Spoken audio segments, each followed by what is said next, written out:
네, 안녕하세요. 여러분들의 구독과 좋아요로 이 채널이 유지되고 있습니다. 네, 영상 속도는 1.5배를 추천드리고요. 항상 구독자님, 멤버십 회원님들에게 감사하다라고 말씀을 드리면서, 자, 이번 내용은 비트코인 피델리티에 따른 출금 이슈가 좀 나와주고 있는데, 그 내용과 그 다음에 비트코인 퀀트에 관련된 내용 이렇게 한번 준비를 해봤습니다. 이번에 경기도 웨일님이 분석했던 내용 기반으로 좀 설명을 드릴 건데요. 비트코인 4만 달러에서 7만 달러까지 급상승했던 시기와 맞물렸던 부분이 있었습니다. 요 구간이라고 볼 수가 있는데요. 이제 여기에서도 이제 피델리티 커스터디에서 비트코인이 빠져나갔다라고 하니까 이제 대부분 사람들이 좀 걱정을 많이 하고 있는 실정입니다. 참고로 이제 비트코인 가격과 매칭을 시키면 이런 그래프가 나온다라고 볼 수가 있는데요. 통상적으로 이 그래프에서도 이제 보시다시피 올라갈 때 또 내려갈 때 일부씩 어떻게 보면 입출금 기록이 좀 그때마다 탄력적으로 움직여주고 있다는 걸 눈치를 좀 채볼 수가 있게 되겠습니다. 참고로 일단 피델리티의 운영 체계에서 ETF 운영 체계로 되어져 있기 때문에 통상 다 똑같다라고 볼 수가 있는데요. 일단은 지갑을 분산화를 좀 많이 시켜 놓고요. 그 다음에 여기서도 여러 지갑을 이제 분산을 시켜 놓았던 이유는 여러 가지 이제 보안의 안정성 측면으로 생각을 해보시면 될 것 같습니다. 그래서 이 내용을 좀 정리를 해 본다라고 하면 이제 대부분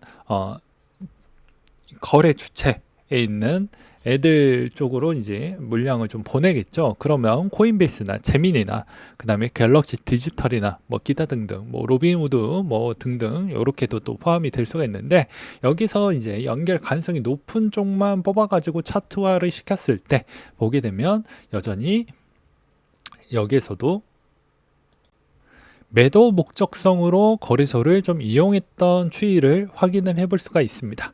그 다음으로도 이제 USDC를 이용을 해서 ETF를 공격적으로 매집했던 시점도 있었고요. 이번 물량에 대해서는 오히려 뭐 피델리티가 선도적으로 뭐 지대한 영향을 주었다라고 보기에는 좀 어려울 것 같기도 합니다. 그냥 하락에 동참했던 형태로 좀 같이 영향을 끼치지 않았나라고 보고 있는 실정입니다. 그래서 이제 종합적으로 본다라고 하면 여전히 ETF 부분이 정말 중요하다라고 볼 수가 있습니다. 왜 그러냐면 간단한 논리인 거죠. CX에서에 따른 추이의 성장이 안 나오면 전체적으로 ETF 물량으로 버텨서 올라간다라고 볼 수가 있는데, 대부분 ETF 물량이 버텨주지 못한다라고 하면 CX에서 반응 요소가 그렇게 많이 나올 수 있는 측면이 별로 없잖아요. 그래서 그런 겁니다. 그래서 2월 달에 올라갔던 패턴도 대부분 ETF 물량으로 좀 많이 올렸고, 이번에도 내려갈 때도 이제 어찌 보면 CS 거래에 따른 유동성이든 스테이블 코인이 성장을 좀 해주든 둘 중에 하나는 나와 주어야 되는데 그렇지 못했다라는 점이 너무너무 좀 아쉽다. 오히려 덱스 부분에 있는 시장만 좀 더 활성화만 되었다고 하는데, 거기는 제가 좀 제 생각이기도 하지만 콩고물, 그러니까 즉 짤짤이 돈 가지고 거기에서 판이 좀 커져 봐야 뭐 CEX에는 거래 빈도에 따른 형태의 추이에서 미치는 영향 강도는 그렇게 크지 않는다라고 저는 보는 입장입니다. 그러니까 전체적인 코인 시장판을 키우려고 하면 막대한 자금이 잘 들어올 수 있을 만한 환경적 요건이 우선적으로 좀 받쳐주어야 되지 않겠냐라는 이야기를 좀 드리고 싶었고요. 그 다음으로 누군가는 또 요 시기에서 대출을 좀 잘 끄집어 쓰려고 하는 그런 움직임도 좀 보였다라고 합니다. 그러니까 즉 우리가 이제 코인 대출을 좀 일으켜가지고 뭐 디파이에서 일으켜가지고 이제 어느 시점에서 들어갈 것인지가 이제 뭐 사람마다 다 포지션이 다르기 때문에 뭐 그걸 뭐 정형화할 수는 없지만 다 사람마다 타이밍상 누군가는 대출을 일으켰던 최저점 구간을 일으켰던 사람도 있고요. 또 그렇지 않고 오히려 또 다른 최고점 구간이나 가장 활성화됐던 구간에서 일으켰던 사람이 있다 보니까 사람의 포지션에 따라서 누군가는 청산을 당할 수밖에 없는 것이고, 또는 어떤 사람은 그게 그런 변동성으로 인해서 기회가 창출이 될 수 있다라는 것도 이번 그래프에서도 뭐 면밀히 또 볼 수 있는 측면이지 않겠냐 있다라고 볼 수가 있게 되겠습니다. 그래서 이런 측면도 좀 보시면서 이렇게도 좀 대응을 할 수도 있겠구나라는 생각으로 다양한 지표 부분을 좀 설명드리는 시간으로 또 준비를 했고요. 그 다음에 이제 퀀트 내용 중에 몇 가지 좀 설명을 드리도록 하겠습니다. 이번에도 MV/RV 부분을 좀 가지고 와봤는데요. 일단 MV/RV 비율은요, 비트코인 시가총액을 실현 시가총액으로 나눈 값입니다. 그래서 이 비율이 미실현 이익을 측정하는 지표로 볼 수가 있는데요. 대부분 MV/RV 대비가 좀 1보다 크면 투자자의 큰 이익이 있고요. 반대로 하면 손실이 좀 크다라고 보시면 될 것 같습니다. 현재 MV/RV 비율은 1.8로 대부분 투자자들의 상당한 이익을 내고 있다는 걸 볼 수가 있고요. 그 다음에 다만 이번에도 추가 하락이 만약에 계속 이어진다라고 하면 이 비율값이 점진적으로 더 내려가겠죠. 그러면 이게 이제 어느 곡선에서 전환, 이게 이제 상승의 추세 전환선이 깨지면서 하락의 전환 패턴으로 갈 것인지가 정말 중요한 부분으로도 작용을 할 수도 있다. 아직까지는 수익 부분이 있다 보니까 많이 내려온다라고 하더라도 한계값은 저는 존재를 한다라는 차원으로 이 퀀트 내용을 좀 준비를 했고요.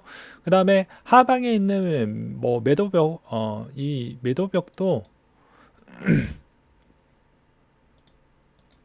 매물대 측면도 다양하게 지금 구축화가 되어져 있습니다. 그래서 제가 바라보는 측면으로 본다라고 하면 뭐 저번에도 이야기를 했지만 추세적 기반으로 보았을 때 뭐 누군가는 이거 뭐 단타만 하시는 분들이라고 하더라도 추이와 추세를 좀 봐볼 필요성이 있습니다. 그러니까 월간 형태에서도 보게 되면 현재 있는 이 구간에서 반감기와 그 다음에 하나가 더 겹쳤죠. 옛날에는 이제 반감기만 겹쳤는데 반감기와 전고가 거의 뚫은 시점은 이번이 처음이라고 볼 수가 있습니다. 그렇다 보니까 과거 대비보다 좀 더 쉬어가는 패턴이 더 길어지고 있는 형태를 좀 볼 수가 있겠고요. 수급도 어찌 보면 ETF 수급으로 좀 올라왔던 패턴이 있다 보니까 주인공 여전히 ETF가 주인공이다. 그래서 우리는 싫든 좋든 간에 ETF에 따른 수급을 보면서 지금도 계속 트레이닝 하실 분들은 그렇게 트레이닝 하는 게 맞다라고 생각이 들고요. 그 다음에 여전히 주봉에 있는 패턴에서도 주는 시그널은 동일합니다. 무슨 말이냐면 제가 저번에도 이야기를 했지만 제가 MACD를 좀 많이 본다고 했죠. 이게 하락 다이버전스가 계속 내려가는 형태가 나오게 되면 여전히 추세가 여기 현재 요 시점으로만 보면 이제 더 갈 거예요 이렇게 생각하시는 분들이 있지만 대부분 이게 낮아지고 있으면 더 하기가 어렵습니다. 오히려 진짜 상승기 추이가 된다라고 하면요, 어떤 패턴이 나오냐면 이런 패턴이 나옵니다. 갱신을 계속하고 갱신을 계속해서 올라가는 형태가 나오게 되거든요. 그래서 실질적으로 여기에서도 보게 되면 한 번 더 올라오고 또 한 번 올라오고 또 한 번 올라가는 형태가 나왔죠. 상승 다이버전스 추세가 나왔습니다. 그래서 지금까지 올라왔던 거고 이제는 이 구간에서 힘이 점진적으로 약간씩 빠져주는 구간대이긴 하는데 이제 조정폭이 이걸 좀 더 확대를 해서 일봉으로 본다라고 하더라도 아직 이 추이가 명확하게 여기를 좀 완벽하게 잡아주었다라고 보기에는 어려운 부분이 있습니다. 그리고 추후에는 만약에 지금 나스닥 지수가 지금 보게 되면 과거에 이제 코로나 때 이후에 좀 많이 상승을 하고 그 다음에 큰 조정이 나온 뒤 낙폭한 이후에 통상 2배 이상 오르면 조정이 나왔다라고 했죠. 그러면 우리가 흔히 알고 있는 MSTR, 그쵸? 그리고 우리가 흔히 알고 있는 코인베이스, 그쵸? 그리고 나머지 기타 뭐 블랙록, 피델리티 이런 쪽에 있는 운영 부분에서 쓸 수 있는 가용자금, 여기에서 쓸 수 있는 가용자금은 좀 차원이 다릅니다. 그러니까 운용사는 자기 돈으로 운영을 하는 부분이 별로 없죠. 네, 다 뭐 고객 돈입니다. 고객한테 계속 상품을 유도하고 홍보하고 그런 형태로 가져가지만 마이크로 스트래티지나 코인베이스 입장은 좀 다르죠. 마이크로 스트래티지가 지금에 있는 뭐 가격 추이가 만약 있었다라고 했는데 벌써 잊으셨는지는 모르겠지만 우리가 어땠습니까? 이 코로나 요때 시국에도 뭐 기사가 나왔던 때가 뭐가 있었냐면 MSTR이 이제 너무 가격이 너무 많이 빠지니까 기존에 있었던 담보 설정이 되어져 있는 주식 담보 설정이 되어져 있었던 걸로 이제 코인을 샀는데 거기가 연달아 터지면서 코인도 같이 팔아야 되는 경우도 발생을 할 수도 있다라는 그런 기사적 내용도 아마 기억이 나시는 분들은 있을 것입니다. 그러니까 마찬가지로 이제 지금의 상황적 여건을 보게 되면 완벽하게 이제 미국 시장과 뗄라 뗄 수 없는 관계는 거의 이제 가까워지고 있다. 이렇게 저는 보고 있는 실정입니다. 그래서 전체적인 추이도 갖고 있는 물량적 추이도 이제 계속해서 ETF 물량이 좀 조금씩 이제 성장을 해주고 있는 모습과 국가가 갖고 있는 물량도 있고, 그다음에 연말에는 이제 두 가지 이슈가 있는데요. 이제 우리가 제일 싫어하는 이제 도건이형에 있는 물량이 언제 나올 거고, 그다음에 FTX에 있는 이제 그 환급된 물량이 언제 들어올 거냐. 이게 이제 이번 하반기에 있는 형태에서 좀 많이 영향을 끼칠 것 같다라고 보시면 될 것 같습니다. 그리고 이제 이번 대선에 따라서도 이제 미국이 갖고 있는 비트코인 물량을 어떻게 처분을 할 건지에 따른 또 정치적 성향도 또 영향을 끼칠 수가 있기 때문에 이 점도 좀 봐야 되겠죠. 그래서 현 시점으로는 저번에도 말씀을 드리기도 했지만 추석 이전에 뭐 반등의 여지가 나온다고 해도 그건 큰 의미가 없고요. 그 다음에 추석 지나고 나서 방향성이 잡히기 때문에 그때까지는 그냥 좀 재미없는 흐름으로 확률이 좀 더 높기 때문에 그렇게 좀 보는 게 맞지 않을까 싶습니다. 네, 오늘 내용 여기까지 준비를 했고요. 이상으로 마치도록 하겠습니다.